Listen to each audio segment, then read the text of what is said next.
በነፋስና አሸዋ የተገነባ ስም፣ በጨው በውሃና በድንጋይ ላይ የተቀረጸ ደማቅ ታሪክ።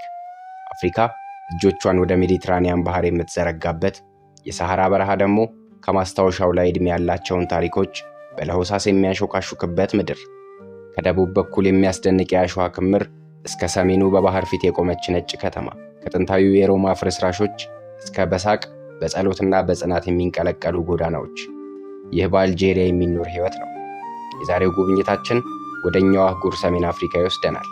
ዕውቅ እግር ኳስ ተጫዋቾቿ ከራሱ አልፈው በ19ኛው መቶ ክፍለ ዘመን የቅኝ ግዛት ሰለባ ላደረገቻት ፈረንሳይ ጥበብን በክብ ኳስ የሚያንከባልሉባት፣ በክህሎታቸው የዓለምን ጣሪያ የነኩት የጥበበኞች መፍለቂያ ሀገር የነ ዚነዲን ዚዳን፣ የነ ካሪም ቤንዜማ፣ ሳምሪ ናስሪና ናቢል ፋቂር ሀገር አልጄሪያ ናት። በዚህ ሰፊ ሀገር ውስጥ በቀጣዮቹ ደቂቃዎች ከታሪክ ማህደሮቿ እስከ ነባራዊ እውነቷ፣ ከተፈጥሮ ሀብቷ እስከ ህዝቦቿና ኗር እናስሳለን። እስከ መጨረሻው አብረውኝ በመቆየት የዚህችን ግዙፍ ሀገር ግዙፍ ታሪክን መርምር። መገኛዋ በሰሜኑ የአፍሪካ ክፍል ጫፍ ላይ ሲሆን በተለያዩ አቅጣጫዎች 7 ሀገራት ያዋስኗታል። በግዝፈቷ የሚወዳደራት የለም። በ2.38 ሚሊዮን ስኩዌር ኪሎ ሜትር ትለጠጣለች። ይህም ከሀገራችን ኢትዮጵያ ጋር ስናነጻጽረው የኢትዮጵያን የቆዳ ስፋት ከእጥፍ በላይ ትገዝፋለች ማለት ነው። በአፍሪካና በአውሮፓ መካከል ስትራቴጂክ ድልድይ የሆነ አዋሳኝ ቦታ ላይ የተቀመጠችው አልጄሪያ መሃሉ ላይ ጨረቃና ኮከብ ባለው ነጭና አረንጓዴ ባንዲራ ትወከላለች። ጨረቃና ኮከቡ እስላማዊ ሀገር መሆኗን ሲያመላክት፣ ነጭና አረንጓዴው ህብረት፣ አንድነትንና በጋራ መቆምን ይወክላል። በኮረብታ ላይ የተገነባችው እንደ ማዕበል እየወረዱና እየወጡ ሜዲትራኒያን ላይ የሚያንጸባርቁት ነጫጭ ህንፃዎቿ፣ ካስባ የተሰኙት ጠባብ መንገዶቿ፣ ጥንታዊ መግቢያ በሮቿና የተሰወሩ ግንቦቿ በወርቅ ከተሸፈነው የበረሃ አሸዋ ጋር ግርማ ሞገስ፣ ሚስጥርና ውበትን አልብሷታል። በአልጄሪያ እያንዳንዱ ግድግዳ ታሪክ አለው። እያንዳንዱ ጎዳና፣ እያንዳንዱ የጎዳና እርምጃ የአንድነት የህብረትና የጽናት ማሳያ ነው። የዛሬን ያርገውና አልጄሪያ ብዙ ነገር ነበረች። የጥንት አማዚጋውያን ምድር፣ የፉኒሻውያን የንግድ መስመር፣ የሮማ ግዛትና የኦቶማን ስልጣን። በስተመጨረሻ ግን በፈረንሳይ የቅኝ ግዛት ስር ወደቀች። ነገር ግን አልጄሪያ ወድቃ አልቀረችም። ሚሊዮኖችን የገበረችበት 132 ዓመታትን የፈጀ የነጻነት ትግልን አደረገች። እነሆ ዛሬ ላይ ነጻነትን በመዝሙር በታሪክና በኩራት ትዘክራለች። ባህሩን ተንተርሰው የከተሙት አልጀርስና ኦራን እንዲሁም አናባ የተሰኙ ነጫጭ ከተሞቿ ባህሩን ፊት ለፊታቸው እያዩ ታሪክን ይናገራሉ፣ እውነትን ይመሰክራሉ። ዕለት ዕለት ከከተማዋ ጫፍ እስከ ጫፍ የአዛን ድምፅ ያስተጋባል። ጊዜ ይቆማል፣ ሰዎች ይቆማሉ። እምነት የአልጄሪያውያንን ሰዓትና ዕለት ይመራል። በቀድሞዋ አልጀርስ ኦቶማኖች መጡ። እስልምና ተስፋፋ፣ ከተሞች ተቀየሩ። ነጻነት ግን ገና ህልም ነበረ። ህዝቡ ከኦቶማንና ከሮማ ተጽዕኖ ገና በቅጡ ሳያገግም ፈረንሳይ መጣች። መሬታቸው ተወሰደ፣ ቋንቋቸው ተገፋ፣ ማንነታቸው ተፈተነ። ለ132 ዓመታት አልጄሪያውያን በቅኝ ግዛት ጨለማ ውስጥ የውር ድንበር ሲዳከሩ ኖሩ።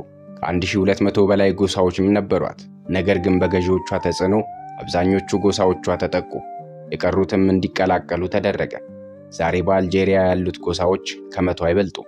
አብዛኛው የጎሳ ግንኙነት ከሰፊው የአረብና አማዚግ ወይም የበርበር ጎሳዎች መካከል እንደ ካቢሌስ፣ ታውይስ እና ታዋግሬ ያሉ ግዙፍ ቁጥር የያዙ የጎሳ ቡድኖች ናቸው። አልጄሪያ ይህን ሁሉ አለፈች፣ አልተሰበረችም፣ አልሞተችም። ሚሊዮኖችን የሰዋ የነጻነት ትግል ተካሄደ። በመጨረሻም ነጻነቷን በደም ጻፈች።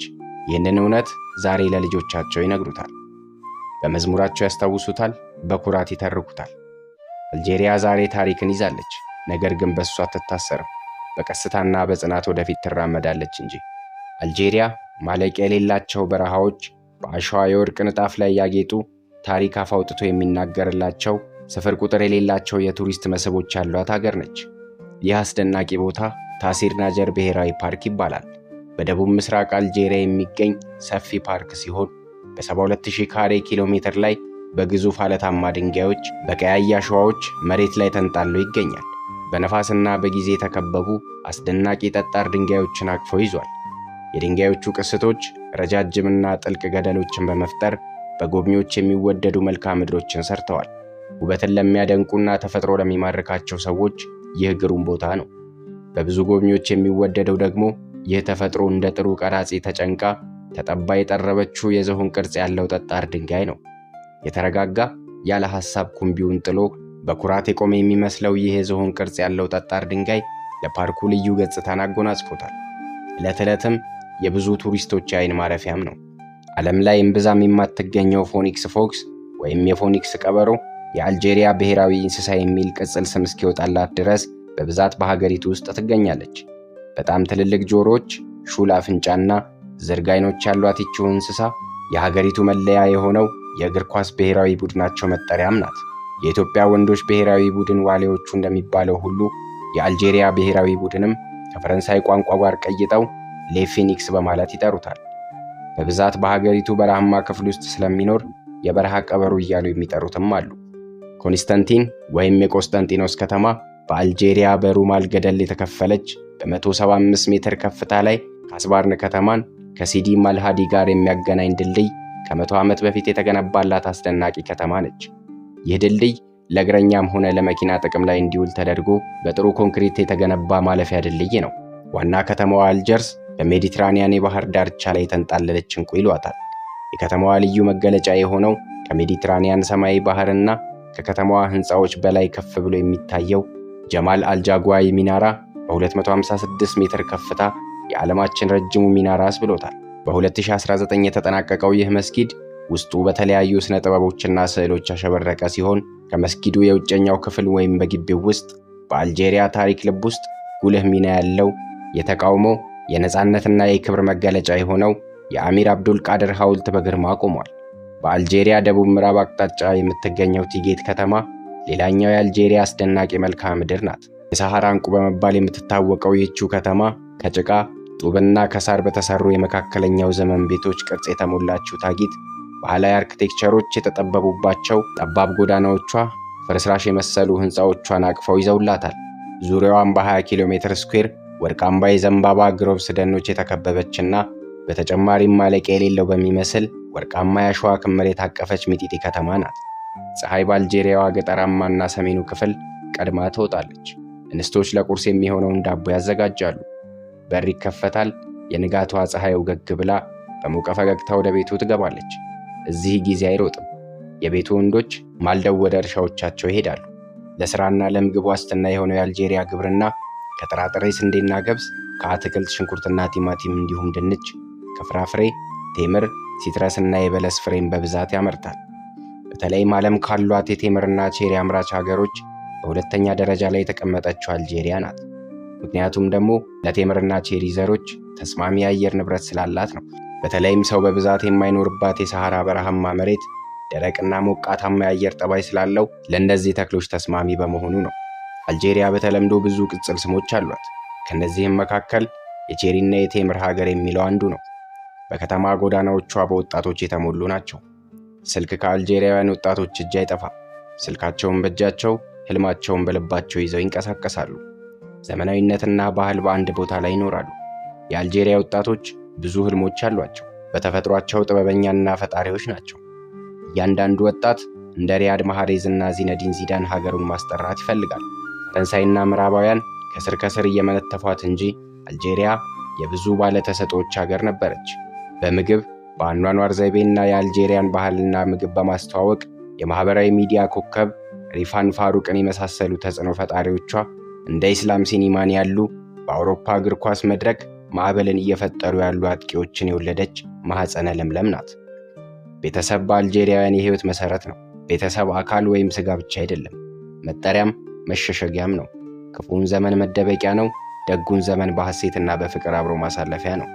በዓመት በአማካይ እስከ 900 ሺህ የሚደርሱ አዳዲስ ህፃናት የሚወለዱባት አልጄሪያ የ47.7 ሚሊዮን ህዝቦች መኖሪያ ስትሆን ከቆዳ ስፋቱ አንጻር 1 ካሬ ኪሎ ሜትር ለ20 አልጄሪያውያን ይከፋፈላል። ይህም ማለት ከመላው አልጄሪያ አንድ ሰው በነፍስ ወከፍ 50 ሺህ ካሬ ሜትር ይኖራል ማለት ነው።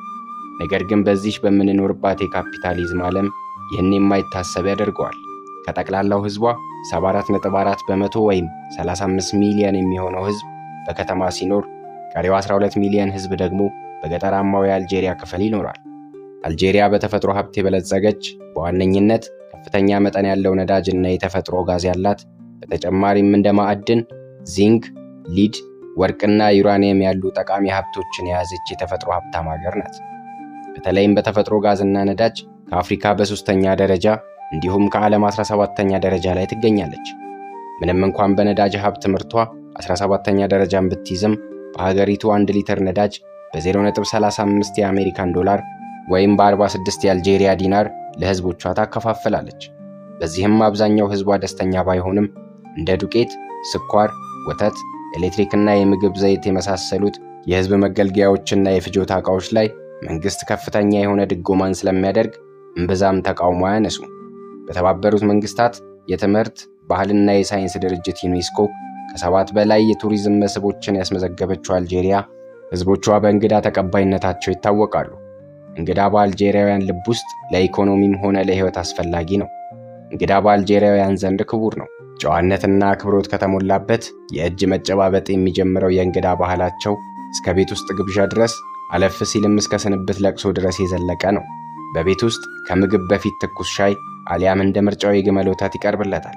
እስከሚመለስበት ቀን ድረስም በልዩ እንክብካቤና ክብር የአልጄሪያውያን ተወዳጅና ባህላዊ ምግብ የሆነውና በአንድነትና በጋራ የሚመገቡትን ኩስኩስን ጨምሮ የተለያዩ ወደር የለሽ እንክብካቤዎችን አግኝቶ ለከርሞ ደግሞ ቸር ያገናኘን ተባብሎ በእንባና ሳግ መለያየት ለአልጄሪያውያን የዕለት ተዕለት ኑሮ ነው።